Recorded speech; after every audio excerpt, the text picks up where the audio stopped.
I prefer to perform than talk, but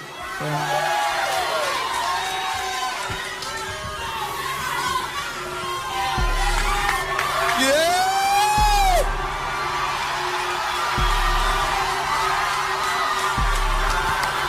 it's usually the same though. You know, these guys work really hard at their craft, but the story ends the same.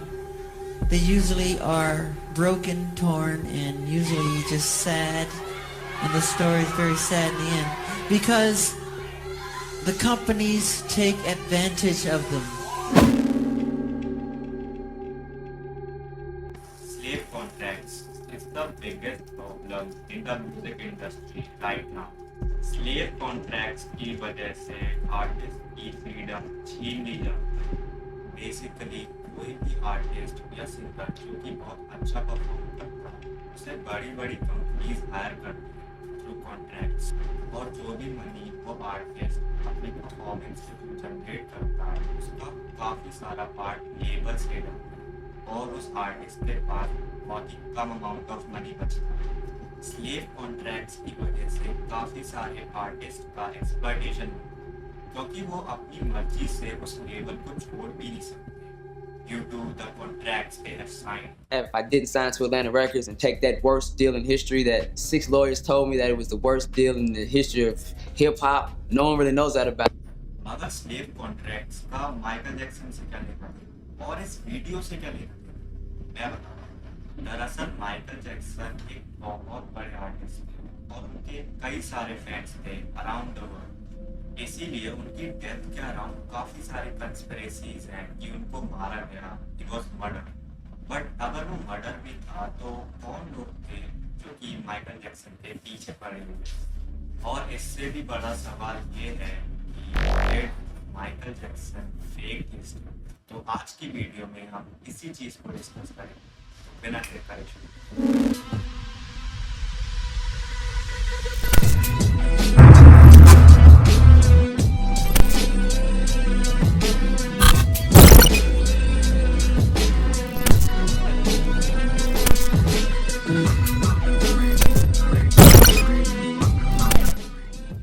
Michael Jackson was the biggest pop star in history.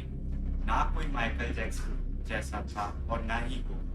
जो भी लोग जो आज के time में music को सुनते हैं वो आर्टिस्ट जैसे जस्टिन बीबर, टेलर स्विफ्ट या वीकेंड को सबसे अच्छा मानते हैं। बट जो लोग माइकल जैक्सन को काफी लंबे टाइम से सुनते आ रहे हैं और जो माइकल जैक्सन के डाई हार्टेड फैंस हैं उन्हें पता है कि माइकल जैक्सन कितना बड़ा नाम। माइकल जैक्सन के डेथ के अराउंड जो कंस्पिरेसी थ्योरीज है उन्हें जानने से पहले हमें ये समझना चाहिए कि how smart Michael Jackson was. दरअसल एमिनेम ने माइकल जैक्सन के ऊपर एक डिस ट्रैक लिखा था और उस गाने में उन्होंने माइकल जैक्सन के साथ हुए एक इवेंट का मजाक भी उड़ाया जो कि माइकल जैक्सन के साथ काफी पहले हुआ।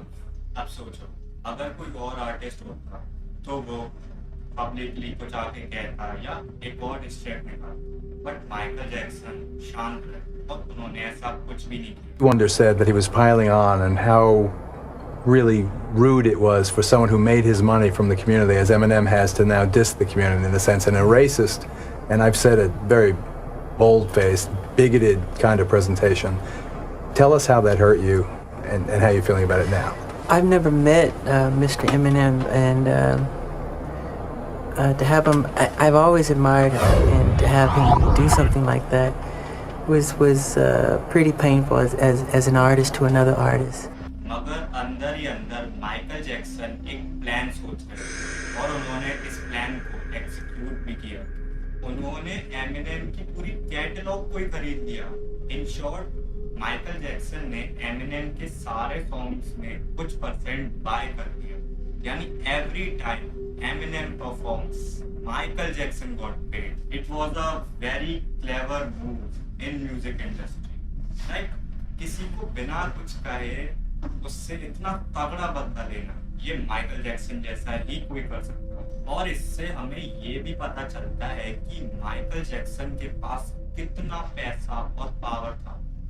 बट अगर तुम्हें ये मूव बढ़िया लग रहा है तो तुम आगे अभी और सुनो। दरअसल सोनी और माइकल जैक्सन ने काफी टाइम तक साथ में काम किया और माइकल जैक्सन के काफी सारे सॉन्ग्स सोनी के थ्रू ही लॉन्च हुए थे। बट एक टाइम के बाद सोनी और माइकल जैक्सन के बीच बातें बिगड़ने लगी क्योंकि सोनी माइकल जैक्सन के सॉन्ग्स में इंटरफेयर करने लगा था और वो उन्हें उतना पैसा भी नहीं देता था जितना वो डिजर्व करते थे।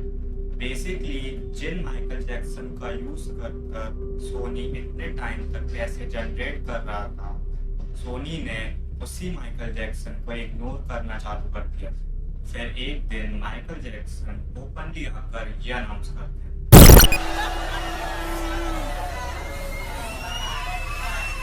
Sony, being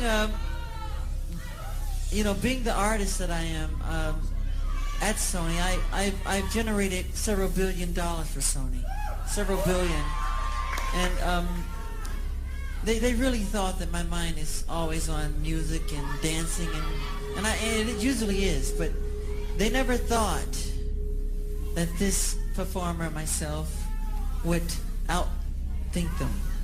Yeah! So we can't let them get away with what they're trying to do because now I'm a free agent. Yeah.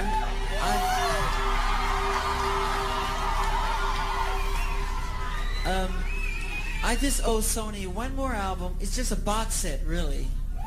It's basically Michael Jackson ये कहते हैं कि अब वो सोनी के लिए और काम नहीं करेंगे और अब वो एक फ्री एजेंट है।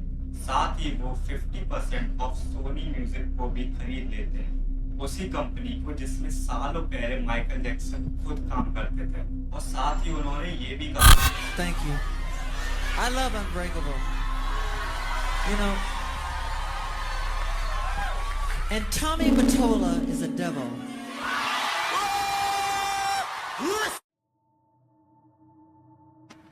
दरअसल टॉमी मटोला सीईओ थे सोनी म्यूजिक के।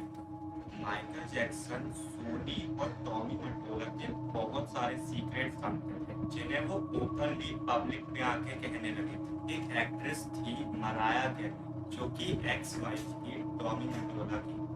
Tommy Mottola used to follow her और वो उस पे स्पाई भी करता था, साथ ही वो उसकी सारी बातों को रिकॉर्ड भी करता था। मराया कैरी और माइकल जैक्सन काफी अच्छे फ्रेंड्स थे और मराया ने ये सारी बातें माइकल जैक्सन को बता दी, जिसे माइकल जैक्सन ने ओपनली सबके सामने रिवील कर दिया। I'm not supposed to say what I'm gonna say right now, but I have to let you in on a secret. Say it! Please don't videotape what I'm going to say, okay? Turn that off, please. No, what? I don't mind. Tape it. Oh! Michael is getting gangster today! Yeah. Mariah Carey, after divorcing Tony, came to me crying. She was crying so badly I had to hold her. And she said to me that this is an evil man. And Michael, this man follows me, she said. He taps her phones. And he's very, very evil. And she doesn't trust him.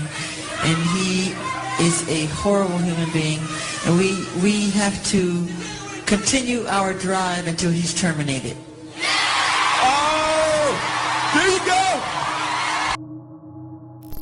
मैं ये सारी बातें इसलिए बता रहा हूँ क्योंकि ये सारी की सारी बातें डायरेक्टली लिंक्ड है माइकल जैक्सन की डेथ से। साल 1983 में पेप्सी के एक कमर्शियल के दौरान माइकल जैक्सन के साथ एक एक्सीडेंट हुआ था जिसमें उनके स्कल पे काफी मार्क्स भी आए थे और इसी वजह से माइकल जैक्सन ने अपने फेस और बॉडी पे मल्टीपल सर्जरीज भी करवाई और इसी वजह से उनको काफी सारी मेडिसिन और पेन किलर्स खानी पड़ती थी अपने बैक पेन और सर्जरी पेन को कम करने के लिए, जिनमें से एक मेडिसिन थी प्रोपोफॉल, जो कि माइकल जैक्सन इसलिए लिया करते थे क्योंकि उन्हें नींद नहीं आती थी। वो रात भर सोचते रहते थे और उन्हें काफी टेंशन रहती थी जिसकी वजह से वो सो नहीं पाते थे और इसलिए वो इस प्रोपोफॉल का यूज किया करते थे जो कि आगे चल के उनका डेथ का रीजन भी बना। दरअसल जिस रात माइकल जैक्सन की डेथ हुई थी, उस वक्त जो उनके डॉक्टर थे, डॉक्टर कॉनरेड मुरे, उन्होंने माइकल जैक्सन को एक हैवी डोज ऑफ प्रोपोफॉल दिया था, जिसकी वजह से उन्हें हार्ट अटैक आया और उनकी डेथ हो गई, जिसकी वजह से डॉक्टर कॉनरेड को गिल्टी माना गया था और उन्हें जेल भी हुई थी।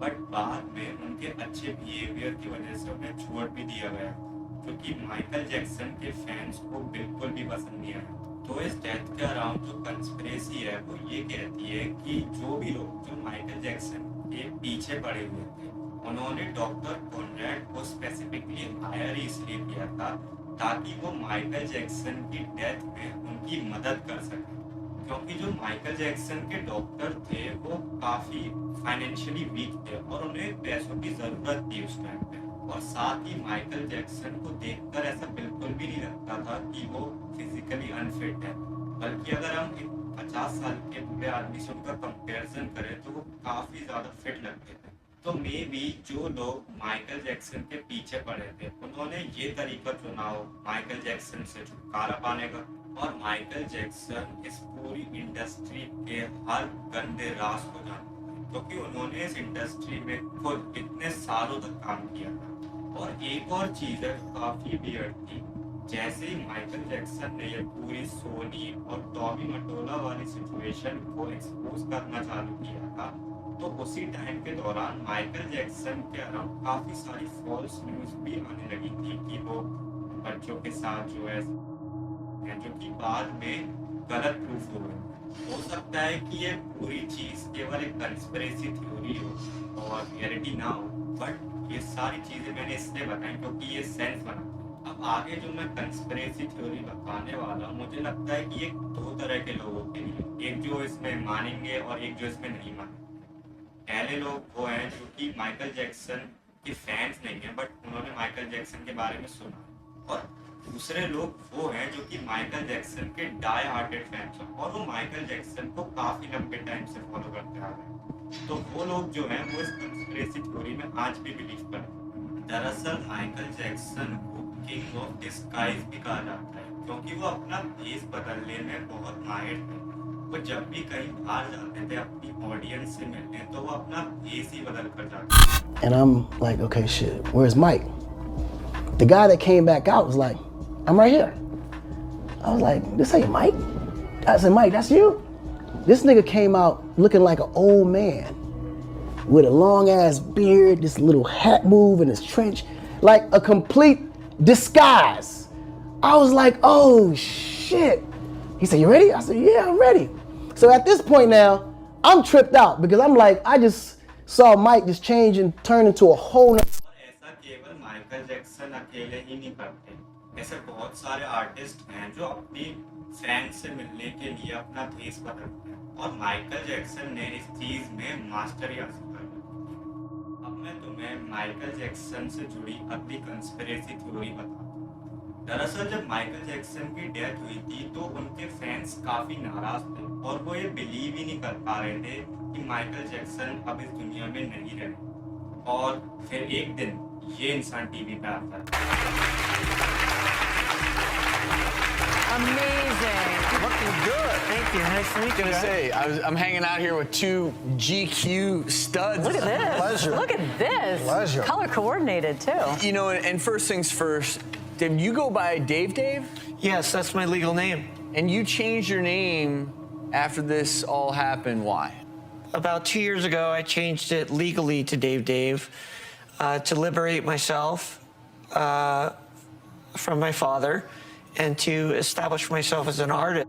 इस इंसान का नाम है डेव, और इस इंसान को देखकर माइकल जैक्सन के ज़्यादातर फैंस ने ये कह दिया था कि यही माइकल जैक्सन, क्योंकि उसके लुक्स को और उसके बोलने के तरीके को देख के साफ साफ लगता है कि यही माइकल जैक्सन। दरअसल ये वाली जो कंस्पिरेसी थ्योरी है, इसमें ज़्यादातर माइकल जैक्सन के फैंस ही बिलीव करते हैं, क्योंकि उनका मानना है कि माइकल जैक्सन को अपनी डेथ फेक करनी पड़ी ताकि जो भी लोग उनके पीछे पड़े हैं वो उनसे छुटकारा पा सके। और उन सब के अकॉर्डिंग माइकल जैक्सन हमारे बीच में ही रह रहे होंगे, अपना भेष बदल के।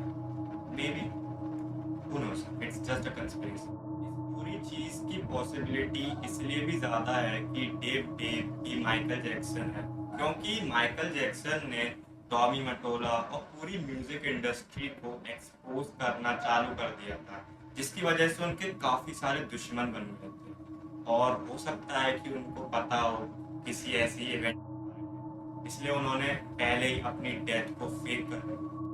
I know it sound crazy, but जो माइकल जैक्सन के फैंस हैं वो इस पूरी थ्योरी में आज भी बिलीव करते हैं। वैसे इस पूरी माइकल जैक्सन थ्योरी से एक चीज तो पता चल गई कि ये जो म्यूजिक इंडस्ट्री है वो बिल्कुल भी वैसी नहीं है जैसा कि हम सोचते हैं। जैसे जैसे हम इस इंडस्ट्री के पास आते हैं हमें पता चलता है कि एज अ आर्टिस्ट इस इंडस्ट्री में हमारे लिए कोई फ्रीडम नहीं।